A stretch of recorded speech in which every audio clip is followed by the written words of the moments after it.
किन्नर चुड़ैल। गोरखपुर नाम का एक गांव हुआ करता था। उस गांव में ज्यादा लोग नहीं रहते थे। उस गांव में एक गर्भवती विधवा औरत रहती थी। उस औरत का नाम कमला था। कमला अपने घर में अकेली रहती थी। उसके पति की सारी जायदाद उसके नाम हो गई थी, पर सभी गांव वाले उस औरत को मनहूस औरत समझा करते थे और सभी उससे नफरत किया करते थे। एक बार कमला राशन की दुकान पर खाने का सामान खरीदने जाती है। भैया जी, जरा 1 किलो दाल चावल देना। अरे हाय हाय हाय हाय हाय हाय! अरे मनहूस औरत, मेरी दुकान में अपशुगन करवाने आ गई क्या? हैं? चल जा यहाँ से। मैं कुछ नहीं देने वाला हूँ तुझे। भाग भाग यहाँ से, चल जा, निकल। भैया जी, ऐसा मत कहिए। मैं गर्भवती हूँ, मुझे खाने की बहुत जरूरत है। मुझे खाना दे दीजिए। दुकानदार कमला को वहां से धक्के मारकर भगा देता है। तभी कमला रोते रोते उस गांव के किन्नरों के इलाके में आ जाती है। गांव वाले किन्नरों को उसी इलाके में रखा करते थे, क्योंकि वो लोग किन्नरों को पसंद नहीं करते थे और उनके इलाके में रहने से मना करते थे। तो किन्नरों ने उसी गांव में अपना एक इलाका बना लिया था। जब किन्नर लोग देखते हैं कि एक गर्भवती महिला रोते रोते उनके इलाके में आ गई है, तो सारे किन्नर कमला के पास जाकर उसका हाल पूछने लगते हैं। क्या हुआ बहन, तुम्हारी गर्भवती अवस्था में इतनी बुरी हालत कैसे है? तुम रो क्यों रही हो? तुम डरो मत, हम तुम्हें कोई नुकसान नहीं पहुंचाएंगे। तुम शांत होकर सब बताओ कि हुआ क्या है। मैं कमला हूँ। मैं गांव के दूसरे इलाके से आई हूँ। 2 महीने पहले ही मेरे पति की मौत हुई है। मुझे गांव के लोग मनहूस मानते हैं, क्योंकि मैं विधवा हूँ और गर्भवती भी। वहाँ के लोग मुझे खाने के लिए कुछ बेचने के लिए भी तैयार नहीं, जिससे मेरा गुजारा नहीं हो रहा था। कोई बात नहीं कमला, हम तुम्हारा ख्याल रखेंगे। किन्नर लोग कमला को एक खाली घर में रहने के लिए जगह दे देते हैं और उसकी देखभाल भी करते हैं। कुछ ही महीने बाद कमला अपने बच्चे को जन्म देती है, पर अफसोस, कमला बच्चे को जन्म देते ही अपनी जान गंवा देती है। जब सब किन्नर बच्चे को देखते हैं तो बहुत खुश हो जाते हैं, क्योंकि वो बच्चा भी किन्नर ही था। कमला ने एक किन्नर बच्चे को जन्म दिया था। अब इस बच्चे की देखभाल कौन करेगा? हम तो इस बच्चे को गांव के दूसरे इलाके में भी नहीं भेज सकते। और तो क्या हुआ, इस बच्चे की माँ नहीं रही तो हम इसे पालेंगे। अब ये हमारे इलाके में रहेगा, हमारे साथ रहेगा। फिर वो किन्नर उस किन्नर बच्चे को गोद ले लेते हैं, उसका नामकरण कराते हैं। उस किन्नर बच्चे का नाम शक्ति रखा जाता है। देखते ही देखते शक्ति बड़ी होने लगती है। उसके रंग रूप बहुत सुंदर थे। वो बहुत सुंदर किन्नर दिखती है। एक दिन शक्ति एक किन्नर से पूछती है, माँ जी सुनिए ना, ये गांव के दूसरे इलाके में भी तो लोग रहते हैं, तो हम वहाँ क्यों नहीं जाते? हम उनसे अलग क्यों रहते हैं? शक्ति, क्योंकि वो लोग हमारे जैसे नहीं, वो लोग हमें पसंद नहीं करते, इसीलिए हम उनसे अलग रहते हैं। क्यों? वो हमें क्यों पसंद नहीं करते? मुझे एक बार उस इलाके में जाना है। मैं एक बार वहाँ जाकर घूम कर आऊँ।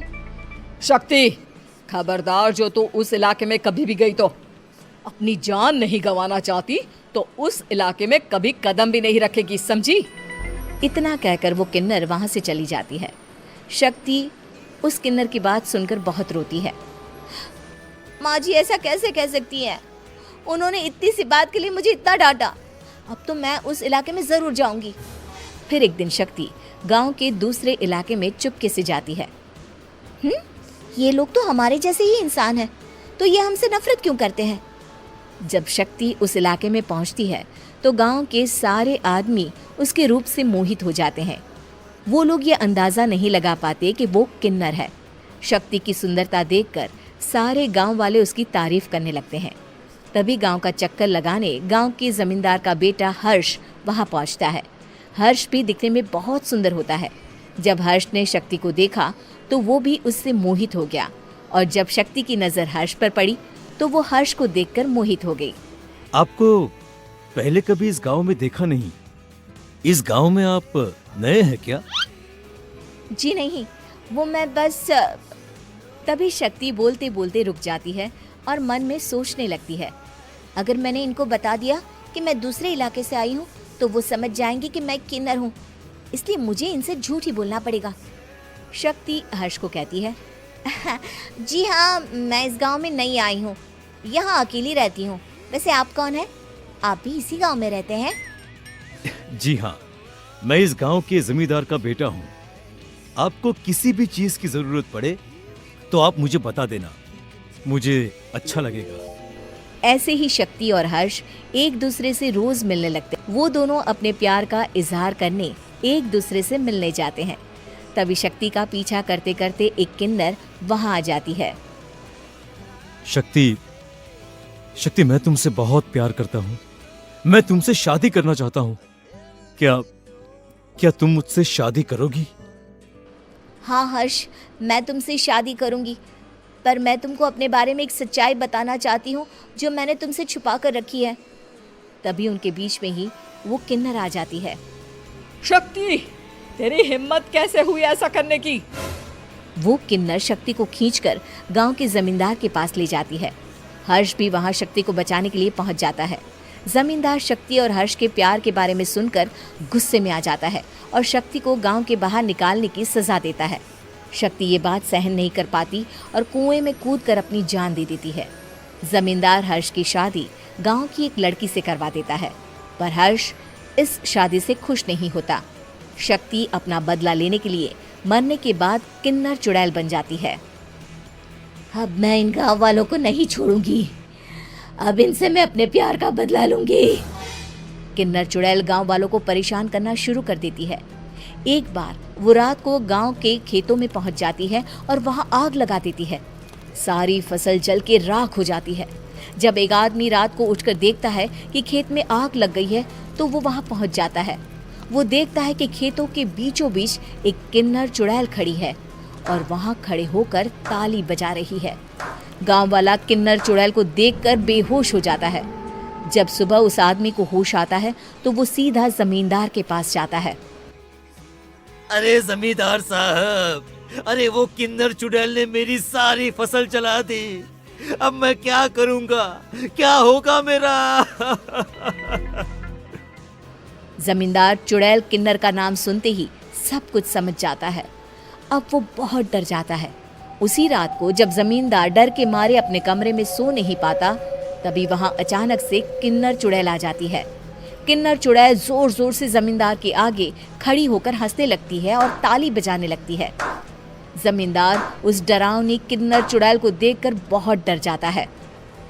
तूने मेरे साथ बहुत बुरा किया, अब मैं तुझे जान से मार दूंगी। नहीं नहीं नहीं नहीं नहीं, मुझे माफ कर दो, मुझे मत मारो। मैं कभी ऐसा दोबारा नहीं करूंगा। अब तुम जो बोलोगी वही मैं करूंगा।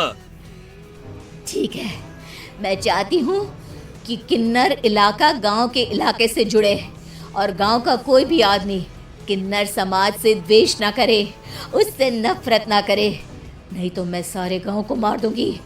और तुम गांव में एक नया कानून बनाओ कि अगर किसी ने भी किन्नर समाज को हानि पहुंचाने की कोशिश भी करी या इनसे भेदभाव करने की भी कोशिश करी तो उनको कड़ी से कड़ी सजा मिलेगी। हाँ हाँ हाँ हाँ, मैं ऐसा ही करूंगा। तुम जो बोलोगी वो मैं करूंगा, पर मुझे जाने दो प्लीज। तब वो किन्नर चुड़ैल वहां से चली जाती है। गांव का जमींदार किन्नर चुड़ैल का कहा मानते हुए दोनों इलाकों को एक कर देता है और नया कानून भी लागू कर देता है। तब से वहां किन्नर समाज और बाकी गांव वाले शांतिपूर्वक रहने लगते हैं।